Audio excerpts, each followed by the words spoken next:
நமஸ்காரம். மகாபாரதத்தில் சாந்தி பருவத்தில் மோட்ச தர்மத்தை சேவித்துக் கொண்டிருக்கின்றோம்.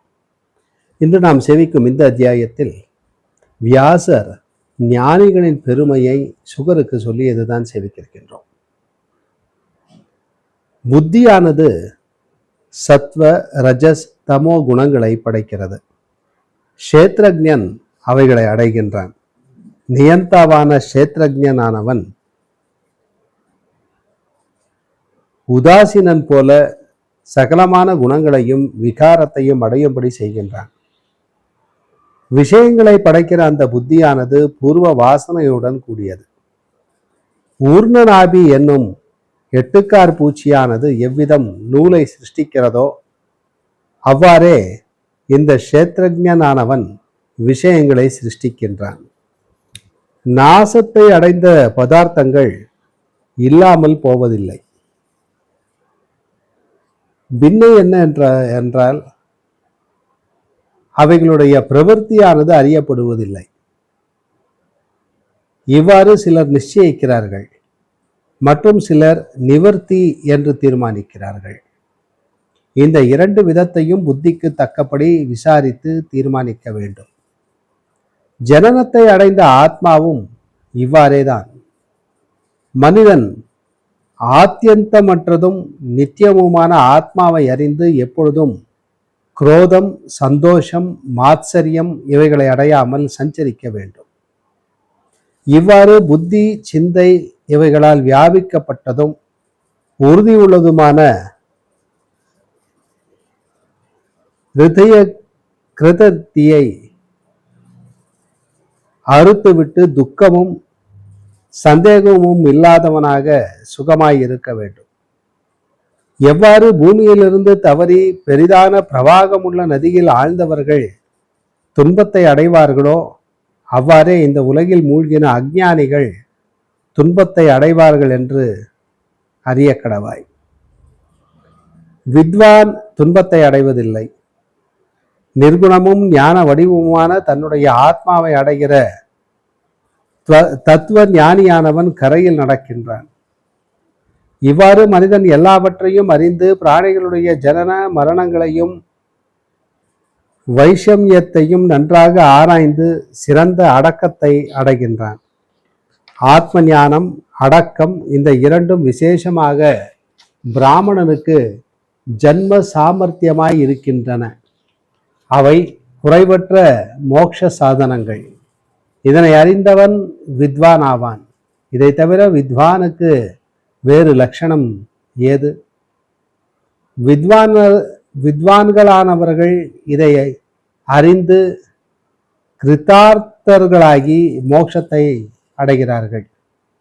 அவித்வான்களுக்கு பரலோகத்தில் உண்டாகிற மெரிய பயம் பெரிய வித்வான்களுக்கு உண்டாவதில்லை.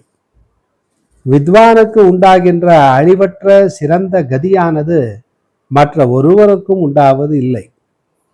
மனிதன் தோஷமுள்ள உலகத்தை பார்த்து பொறாமை அடைகின்றான். அதை பார்த்து துக்கிக்கவும் செய்கின்றான். யார் சோகமானது உண்டு பண்ணப்படுகின்றதும் சோகம் இல்லாமையானது சுபாவமுள்ளதென்றும் அறிகிறார்களோ சமர்த்தர்களான அந்த வித்வான்களை அந்த விஷயத்தில் துக்கத்தை அடையாதவர்களாக அறி. வித்வானானவன் பயனில் விருப்பமின்றி எந்த கர்மாவை செய்கிறானோ அந்த கர்மாவானது அவனுடைய பூர்வ கர்மாவை நாசம் செய்கிறது. அந்த இரண்டு வித கர்மாவை செய்கின்றவனான அவனுக்கு இந்த உலகில் விருப்பத்தையும் உண்டு பண்ணுவதில்லை, வெறுப்பையும் உண்டு பண்ணுவதில்லை என்று சொல்லி வியாசர் இந்த அத்தியாயத்தை பூர்த்தி செய்கிறார். அடுத்த அத்தியாயத்தில் வியாசர் ஆத்ம ஞானத்தை சுகருக்கு சொல்லி இதுதான் சேவிக்கின்றோம். சுகர் வியாசரை பார்த்து, இந்த உலகில் எந்த தர்மத்திற்கு மேலாக ஒரு தர்மமும் இல்லையோ, எல்லா தர்மங்களை காட்டிலும் சிறந்த அந்த தர்மத்தை நீங்கள் எனக்கு நன்றாக சொல்ல வேண்டும் என்று கேட்க வியாசர் சொல்ல தொடங்கினார். புராதனமும் ரிஷிகளால் புகழப்பட்டதும் எல்லா தர்மங்களையும் காட்டிலும் சிறந்ததுமான தர்மத்தை உனக்கு நன்றாக சொல்வேன். அதை இப்பொழுது ஒரே மனமாக கேட்க கடவாய். பலாத்காரமாக செல்லுகின்றவைகளும் எங்கும் விழுவதையே இயல்பாகவும் உடையவைகளுமான இந்திரியங்களை புத்தியினால் முயற்சி செய்து தந்தை தனது சிசுக்களை அடக்குவது போல அடக்கி மனத்தையும் இந்திரியங்களையும் ஒரு வழிப்படுத்துவது பெரிய தவம். அது மிகவும் உயர்ந்தது. அந்த தர்மமானது எல்லா தர்மங்களை காட்டிலும் சிறந்ததாக சொல்லப்படுகிறது. மனத்தை ஆறாவது உடைய அந்த எல்லா இந்திரியங்களையும் தாரண சக்தியினால் தரித்து கொண்டு பலவித சிந்தனைகளை செய்யாமல் ஆத்மாவில் திருப்தி அடைந்தவன் போல் இருக்க வேண்டும். எப்பொழுதும் விஷயங்களிலிருந்து திரும்பி இந்திரியங்கள் தம் இருப்பிடத்தில் இருக்கப் போகின்றனவோ அப்பொழுது நீ உன்னுடைய நதியினாலே சாஸ்வதமான பரமாத்மாவை பார்ப்பாய். மனோவசமுடையவர்களும் மகாத்மாக்களுமான பிராமணர்கள் எல்லாவற்றிற்கும் ஆத்மாவும் புகையில்லாத அக்னி போன்றதுமாய் இருக்கிற அந்த பரமாத்மாவை பார்க்கிறார்கள். புஷ்பமும் பழமும் உள்ளதும் அநேக கிளைகள் உடையதுமான பெரிய மரமானது எனது மலர் எங்கே, கனி எங்கே என்று தன்னுடைய மலர்களை அறிவதில்லை.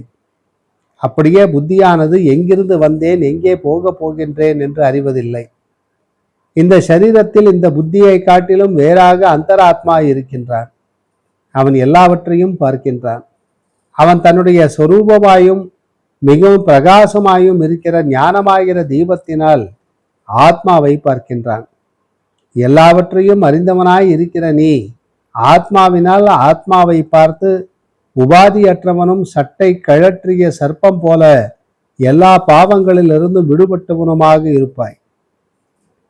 இந்த உலகில் நீ சிறந்த புத்தியை அடைந்து பாவமும் தாபமும் அற்றவனாகி மாயையிலிருந்து உண்டானதும் எங்கும் பெருகுவதும் உலகங்களை இழுத்து கொண்டு செல்வதும் பயங்கரமும் பஞ்சேந்திரியங்களாகிற முதலைகளையும் மனமும் அதன் விருத்தியாகிற கரைகளையும் லோப மோகங்களாகிற நாணல்களையும் காம குரோதங்களாகிற நீர்ப்பாம்புகளையும் சத்தியமாகிற தீர்த்தத்தையும் பொய்யாகிற கலக்கத்தையும் பெரிய கோபமாகிற சேற்றையும் காமமாகிற முதலைகளையும் மிக்க வேகத்தை உடையதும் வாசனையாகிற ஆழத்தில் இறங்க முடியாததும் மனோவசம் இல்லாதவர்களால் தாண்ட முடியாததும் பேச்சுக்களாகிய சுழல் உள்ளதும் அணுக முடியாததும் தனது கர்மத்தினால் உண்டானதும் நதிகளில் சிறந்ததும் சம்சார சாகரத்தில் சேருகிறதுமான அந்த மகாநதியை புத்தியினால் தாண்ட கடவாய். புத்திமான்களும் தைரியசாலிகளும் மனோவசம் உள்ளவர்களுமானவர்கள் எந்த நதியை தாண்டுகிறார்களோ அதை தாண்டி பாவங்களற்று எங்கும் பற்றுவிட்டு சுத்தனும் ஆத்மாவை அறிந்தவனுமாகி பேரறிவை அடைந்து பிரம்மமாக போகிறாய். எல்லா துன்பங்களையும் தாண்டினவனும் கலக்கமற்று தெளிவான மனம் உள்ளவனுமாகி மலையில் இருக்கிறவன் பூமியில் இருக்கிற பொருட்களை பார்ப்பது போல எல்லா பிராணிகளையும் பார்க்க கடவாய். சினமும் களிப்பும் பிற உயிருக்கு துன்பம் செய்வதில் புத்தியும் இல்லாதவனாகி பிறகு எல்லா பிராணிகளுடைய ஜனன மரணங்களையும் பார்ப்பாய்.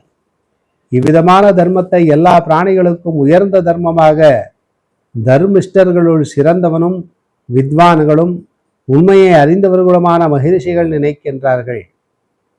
வியாபகனான ஆத்மாவினுடைய இந்த ஞானோபதேசத்தை சுத்தனும் ஹிதனும் அனுசரிக்கிறவனுமானவனுக்கு சொல்ல வேண்டும். எனது அனுபவ சாட்சியானதும் மிக விரைவாக நான் உனக்கு சொன்னதுமான ஆத்மா ஞானமானது எல்லா ரகசியங்களுக்கும் மிகவும் பெரிய ரகசியம். இந்த பிரம்மமானது பெண்ணுமல்ல, ஆணுமல்ல, அலியுமல்ல. அது துக்கமற்றதும் சுகமற்றதும் மூன்று காலத்திலும் உள்ள பொருளுமாயிருக்கிறது. இதை அறிந்தால் புருஷனானாலும் ஸ்திரீயானாலும் மறு ஜென்மாவை அடைவதில்லை. பிரம்மத்தை அடைவதற்காக இந்த தர்மமானது சொல்லப்பட்டது. இந்த எல்லா தர்மங்களும் இருக்கிறபடியே என்னால் உண்மையாக சொல்லப்பட்டன. அந்த மதங்கள் உள்ளவைகளுமாக இருக்கின்றன, இல்லாதவையுமாய் இருக்கின்றன. ஆகையால் இப்பொழுது சொல்லப்பட்ட இதை பிரீத்தி உள்ளவனும் குணசாலியும் இந்திரிய நிகிரகம் உள்ளவனுமான புத்திரனால் கேட்கப்பட்டு விருப்பமுள்ள மனத்துடன் உண்மையாக அவனுக்கு சொல்ல வேண்டும் என்பதோடு வியாசர் இந்த அத்தியாயத்தை பூர்த்தி செய்கிறார். மீண்டும் நாளை சந்திப்போம். நமஸ்காரம்.